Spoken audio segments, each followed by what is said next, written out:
നമസ്കാരം. വയനാട്ടിൽ ഉരുൾപൊട്ടലും മണ്ണിടിച്ചിലും ഉണ്ടാവുകയും മറ്റ് ജില്ലകളിൽ തുടർച്ചയായ മഴയത്ത് വലിയൊരു പ്രശ്നങ്ങൾ ഉണ്ടായതിന് പിന്നാലെ മുല്ലപ്പെരിയാർ ഡാമിനെ കുറിച്ച് ആശങ്ക ഉയർത്തുന്നവരോട് നടനും സംവിധായകനുമായ സന്തോഷ് പണ്ഡിറ്റ് തന്നെ ഇപ്പോൾ ഒരു പോസ്റ്റുമായി രംഗത്തെത്തിയിരിക്കുകയാണ്. വയനാട്ടിൽ ഉരുൾപൊട്ടലും മണ്ണിടിച്ചിലും ഉണ്ടാവുകയും മറ്റ് ജില്ലകളിൽ വലിയ തോതിൽ ഒരു നാശനഷ്ടം ഉണ്ടാകുകയും കോഴിക്കോട് വിലങ്ങാട് ഭാഗത്ത് തുടർച്ചയായി ഉരുൾപൊട്ടൽ ഉണ്ടാകുകയും ചെയ്ത സാഹചര്യത്തിൽ എല്ലാ കണ്ണുകളും ഇപ്പോൾ മുല്ലപ്പെരിയാർ ഡാമിലേക്കാണ് പോയിക്കൊണ്ടിരിക്കുന്നത്. 1895 ഉണ്ടാക്കിയ ലോകത്തെ ഏറ്റവും പഴകിയ ഡാമിന് പകരം പുതിയൊരു ഡാം പണിയാൻ തമിഴ്നാട് സമ്മതിക്കുന്നില്ല. ഈ ആവശ്യം സീരിയസ് ആയിട്ട് അവരോട് ആവശ്യപ്പെടാൻ പുറത്ത് പറയാൻ പറ്റാത്ത ചില കാരണങ്ങൾ നമ്മുടെ നേതാക്കന്മാർക്ക് ഉണ്ട്. ഈ അവസ്ഥയിൽ ഈ പ്രശ്നം ശാശ്വതമായി പരിഹരിക്കാൻ മുല്ലപ്പെരിയാർ ഡാം ഉൾപ്പെടുന്ന കേരളത്തിലെ ചില ഭാഗങ്ങളോ അല്ലെങ്കിൽ മൊത്തം ചില ജില്ലകൾ തന്നെയോ തമിഴ്നാട്ടിന് വിട്ടുകൊടുക്കണമെന്നാണ് അഭിപ്രായമെന്നാണ് സന്തോഷ് പണ്ഡിറ്റ് തന്നെ പറയുന്നത്.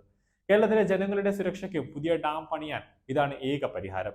ഇതല്ലാതെ പ്രായോഗികമായി എന്തെങ്കിലും നടക്കുമെന്ന് ഞാൻ കരുതുന്നില്ല. സ്കൂൾ ബസ് അപകടത്തിൽപ്പെടുമ്പോൾ വണ്ടിയുടെ ഫിറ്റ്നസ് ഉറപ്പാക്കുക, എവിടെയെങ്കിലും വലിയ കെട്ടിടം കത്തിയാൽ ഒരാഴ്ച ഫയർ ആൻഡ് സേഫ്റ്റി സുരക്ഷ ഉറപ്പാക്കുക, സ്ത്രീധനത്തിന്റെ പേരിൽ എന്തെങ്കിലും പെൺകുട്ടികൾ ആത്മഹത്യ ചെയ്താൽ ഒരാഴ്ച സ്ത്രീധനത്തിനെതിരെ പ്രതിഷേധിക്കുക, പ്രളയം വന്നതിന് ശേഷം ഗാഡ്ഗിൽ റിപ്പോർട്ട്, കസ്തൂരിരംഗൻ റിപ്പോർട്ട് ചർച്ച ചെയ്യുക, കുറെ ദിവസങ്ങൾ ചാനൽ ചർച്ച നടത്തി പരസ്പരം തുറിവിളിക്കുകയും തുടങ്ങിയ കുറെ കലാപ പരിപാടികളാണ് ഇവിടെ നടക്കുന്നത്. എവിടെയെങ്കിലും എന്തെങ്കിലും അപകടം സംഭവിക്കുന്നതിന് മുമ്പ് സുരക്ഷാ നടപടികൾ എടുത്താൽ ജനങ്ങൾക്ക് കൊള്ളാം. സംഭവിച്ചു കഴിയുമ്പോൾ ദുഃഖം, ആദരാഞ്ജലികൾ, പിന്നെ ഒരു അന്വേഷണ കമ്മീഷൻ, അതിന് കുറച്ച് കോടികൾ അങ്ങനെ ചിലവാകും. ഇതിനിടയിൽ ഇത്തരം സുവർണ അവസരങ്ങൾ ഭംഗിയായി വിറ്റ് കുറെ ചാനലുകൾ ലൈവ് ക്രിക്കറ്റ് കമന്ററി പറയുന്ന പോലെ മരണക്കണക്ക് ഒക്കെ പറഞ്ഞ് TPR കൂട്ടാൻ വേണ്ടി മാത്രം നിൽക്കും. മറ്റു ചില ദുരന്തങ്ങൾ വിറ്റ് ചില്ലറ ഉണ്ടാക്കുന്നു. ചില ബുദ്ധിയുള്ള സിനിമാക്കാർ ദുരന്തം വിറ്റ് സിനിമ പിടിച്ച് പണം ഉണ്ടാക്കും. 250 കോടി ക്ലബിലെത്തുന്ന സിനിമ ഉണ്ടാക്കിയ എന്ന് പറയുന്ന അഹങ്കരിച്ച് നടന്ന് അവാർഡ് വാങ്ങുകയും ചെയ്യുന്നുണ്ട്. ഇതൊക്കെയാണ് ചില ദുരന്തങ്ങൾ കേരളത്തിൽ വന്നാൽ പ്രതീക്ഷിക്കാനുള്ളത്.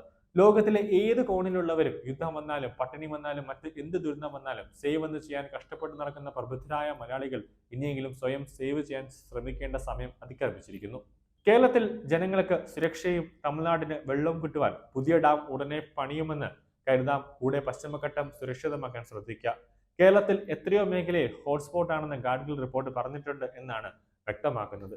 അതായത് സന്തോഷ് പണ്ഡിറ്റ് പറയുന്ന ഒരു കാര്യമുണ്ട്, ഈ ഡാം പണിയണമെങ്കിൽ പാലാരിവട്ടം പാലം പോലെ സംസ്ഥാന സർക്കാരിനെ ഏൽപ്പിച്ചാൽ അത് പാലാരിവട്ടം പാലത്തിന്റെ ഒരു അവസ്ഥയിലേക്ക് എത്തുമെന്ന് തന്നെ സന്തോഷ് പണ്ഡിറ്റ് പറയുന്നുണ്ട്. അതുകൊണ്ട് തന്നെ ഡാം പണിയെങ്കിൽ ആദ്യം കേന്ദ്ര സർക്കാരിനെയോ അല്ലെങ്കിൽ തമിഴ്നാടിനെ തന്നെ ഏൽപ്പിച്ചാൽ ഡാം കുറേ വർഷം സുരക്ഷിതമായിട്ട് തന്നെ ഇരിക്കുമെന്നും ഒരാശങ്കയും ഇതിൽ ഉണ്ടാകില്ല എന്നാണ് സന്തോഷ് പണ്ഡിറ്റ് പറയുന്നത്.